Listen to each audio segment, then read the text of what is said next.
Hello students. तो मैं शंकर अमुलानी एक बार फिर आपके सामने लेकर आया हूं अपना अगला video for class 10th and the topic is trigonometry. This is fourth video on trigonometry and the topic is trigonometric identities. इससे पहले हम टी रेशियोज के बारे में, trigonometric ratios of specific angle and trigonometric ratios of complementary angles को पढ़ चुके हैं। साथ ही साथ एक वीडियो मैंने अपलोड किया था फॉर शॉर्ट ट्रिक्स जिसमें कि आइडेंटिटीज भी थी। तो चलिए आज हम सीखेंगे कि ट्रिग्नोमेट्रिक आइडेंटिटीज क्या हैं, इन्हें प्रूफ कैसे करते हैं। और उससे पहले अगर अभी तक आपने हमारे चैनल को सब्सक्राइब नहीं किया है तो जल्दी से उसे सब्सक्राइब कर लीजिए। चलिए देखते हैं trigonometric identities. There are three basic trigonometric identities. What are these? The first one is the sine square theta plus cos square theta is equal to 1. The second one, sec square theta is equal to 1 plus tan square theta. And the third one is the cosec square theta is equal to 1 plus cot square theta. पर ये तीन identities ही नहीं है, इन तीन से दो दो और जनरेट हो जाती हैं। कैसे जनरेट होती है देखिए। अगर मैं चाहूं यहां से cos की वैल्यू निकालना तो cos square theta is equal to 1 minus, इसको मैं वहां भेज दूंगा तो ये हो जाएगा 1 माइनस साइन स्क्वायर थीटा। और अगर मैं चाहूं cos की जगह साइन की वैल्यू निकालना तो साइन स्क्वायर थीटा यही रहेगा, cos को वहां भेज देंगे तो 1 माइनस cos स्क्वायर थीटा। तो ये एक ही आइडेंटिटी के थ्री फॉर्म है। तो ये आपको दिमाग में रखना पड़ेगा कि ट्रांसफॉर्म करके हम कैसे जनरेट कर सकते हैं। ऐसे ही इससे भी जनरेट हो जाएंगी।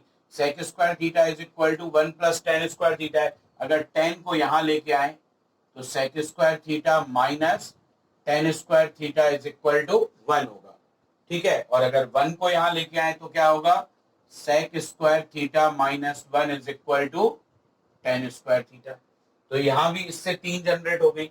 सेम हेयर यहां पर क्या होगा, अगर मैं कॉट को यहां लेके आऊंगा तो cosec square theta minus cot square theta 1। ठीक है, और अगर कॉसेक स्क्वायर थीटा माइनस 1 तो ये हो जाएगा कॉट स्क्वायर थीटा। तो ये हो गई 9 आइडेंटिटीज। अब मैं आपको बताऊं, ये तो आपने देख लिया कि ये जनरेट हुई।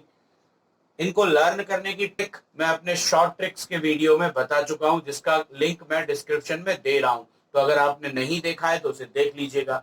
लेकिन हाउ टू प्रूफ, इन्हें प्रूफ कैसे किया जाए, और एग्जाम में अक्सर इनका प्रूफ पूछा जाता है। तो बेसिक मैथ्स और स्टैंडर्ड मैथ्स दो कैटेगरी की मैथ्स हो गई अब 10th में।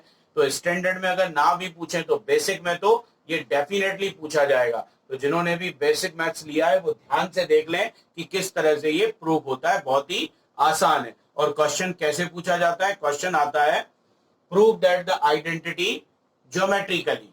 ठीक है, तो हम इनमें से कोई एक आइडेंटिटी प्रूव करते हैं। चलिए हम प्रूव करते हैं सेकंड वन। ठीक है, मैंने बताया आपको किस तरह से पूछा जाता है, प्रूव दैट द आइडेंटिटी। देखिए मैं लिख के बता रहा हूं किस तरह से क्वेश्चन आता है। प्रूव दैट, जरूरी नहीं है कि ये कोई सा भी फॉर्म आ जाए। ठीक है, तो prove that sec square theta is equal to 1 plus tan square theta by geometry. ठीक है, ज्योमेट्री मतलब हमें डायग्राम बना के ज्योमेट्री का यूज करके करना है। ठीक है, तो चलिए करेंगे इसको प्रूफ। समझिए, तो सबसे पहले हमने स्टार्टिंग में ही देखा था कि ट्रिग्नोमेट्री मतलब मेजरमेंट ऑफ ट्राइंगल, और 10th क्लास में अपन राइट एंगल ट्राइंगल के बारे में पढ़ेंगे।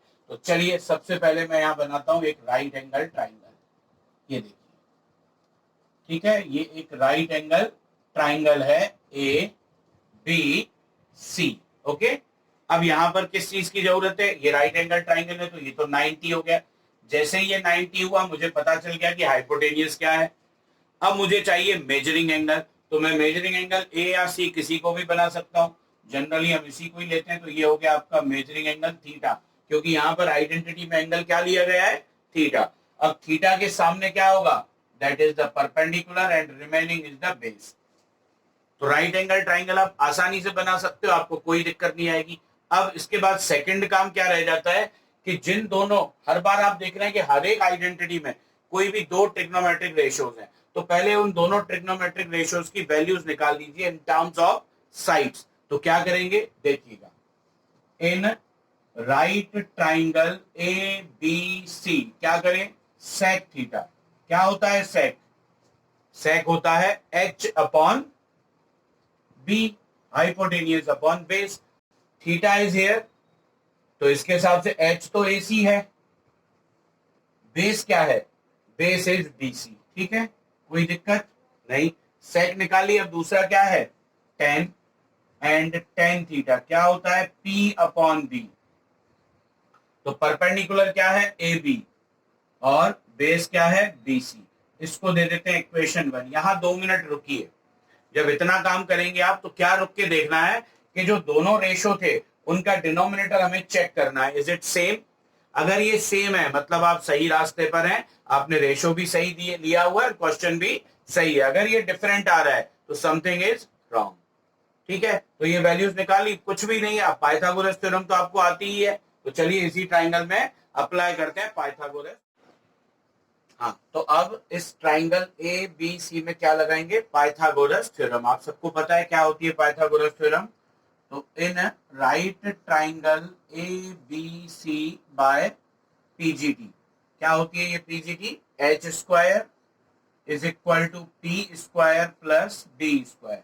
तो एच क्या है यहाँ पर, एच है एसी, क्या है AC, तो AC square, P is AB, तो AB स्क्वायर, और B इज BC, तो BC स्क्वायर। अब हम क्या देख रहे हैं, एक खास बात, यहां पर दोनों का डिनोमिनेटर सेम है BC, तो BC से ही डिवाइड करना है, तभी ये AC अपॉन AB और AB अपॉन BC बनेगा। बट लेकिन इन सब पे स्क्वायर है तो डिवाइड भी करेंगे स्क्वायर से, तो किससे डिवाइड करेंगे, डिवाइड बाय BC स्क्वायर।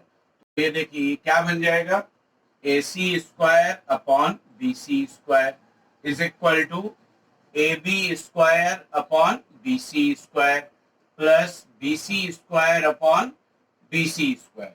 अब ये इसको हम क्या लिखेंगे, AC अपॉन BC का होल स्क्वायर, इसको भी लिखेंगे AB अपॉन BC का होल स्क्वायर, और ये कैंसिल होके क्या आ गया 1, ठीक है। अब देखिए जरा, AC अपॉन BC की वैल्यू क्या है, सेक है, तो ये हो गया सेक थीटा होल स्क्वायर, ये क्या है टेन थीटा होल स्क्वायर, और ये प्लस 1।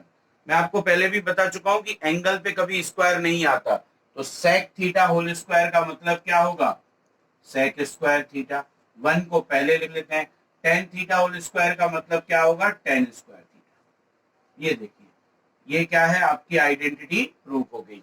अब अगर मान लीजिए कि फॉर्म चेंज करके आता, ये आता, तो हम क्या करते, 10 को इधर लेके आते तो भी प्रूफ आ जाती, ये आता तो हम 1 को इधर लाते, तो एक ही ये तीनों आइडेंटिटी इसी तरीके से प्रूफ होंगी। अब 2 और करनी है, वो भी प्रूफ इसी तरीके से होंगी।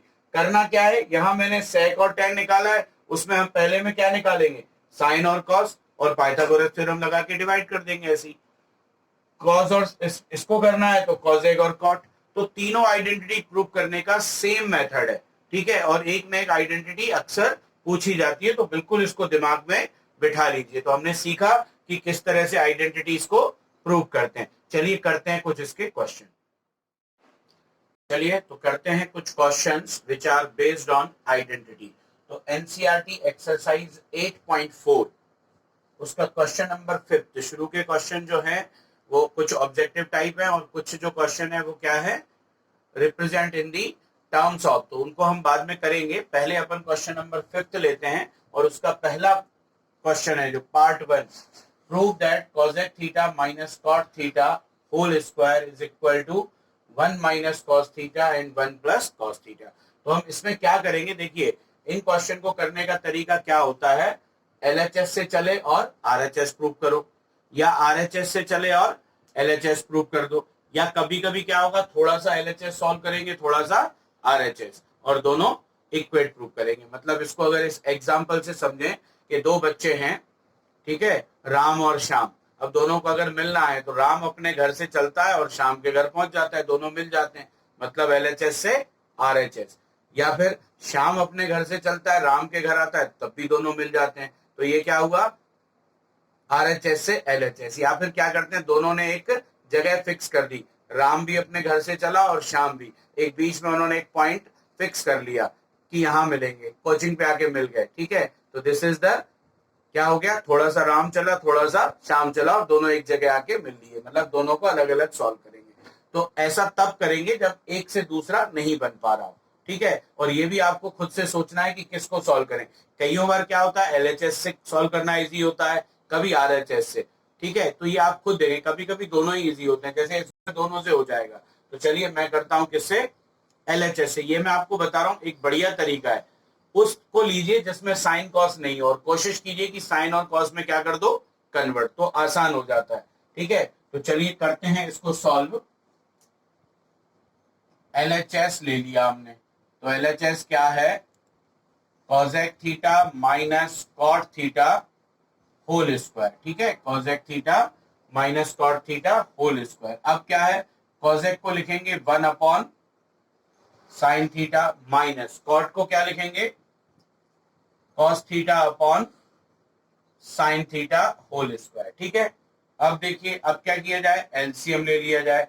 तो एलसीएम क्या होगा, साइन थीटा, ऊपर आएगा 1 और ये कॉस, तो 1 माइनस कॉस थीटा का होल स्क्वायर, अलग अलग कर देंगे।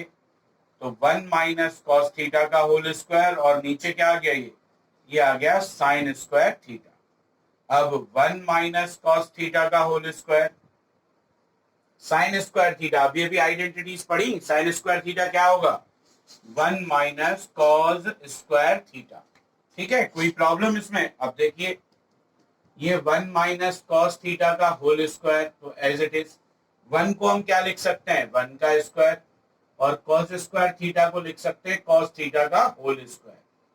1 माइनस कॉस थीटा का whole square as it is, यहाँ A square minus B square क्या होता है, A minus B A plus B, तो 1 माइनस कॉस थीटा और 1 प्लस कॉस थीटा, यही होगा। कौन सी आइडेंटिटी लगा दी हमने, ए square minus B square, A minus B A plus B, ठीक है।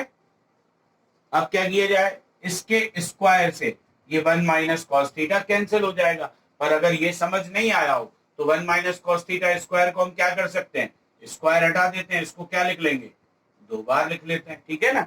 1 माइनस कॉस थीटा, अब एक 1 माइनस कॉस थीटा से ये 1 माइनस कॉस थीटा कैंसिल, क्या बच गया, 1 minus cos theta upon 1 plus cos theta. देखिए आ गया आरएचएस, मतलब राम अपने घर से श्याम के घर पहुंच गया, समझ में आ गया। तो दिस इज द, मैं अगर इससे भी करता तो भी हो जाता, रैशनलाइज करके उल्टा चलते तो भी हो जाता, आराम से पहुंच जाते। तो चलिए ये समझ में आ गया आपको। इस तरह के और बहुत सारे क्वेश्चंस हैं, तो आप पहले आइडेंटिटी को समझिए और उन पर बेस्ड क्वेश्चंस सॉल्व करने की कोशिश कीजिए। अगले वीडियो में मैं आइडेंटिटी पर बेस्ड कुछ बहुत सारे क्वेश्चंस आपको सॉल्व करके दिखाऊंगा। तो आज के लिए इतना ही, और अभी तक अगर आपने हमारे चैनल को सब्सक्राइब नहीं किया है तो जल्दी से उसे सब्सक्राइब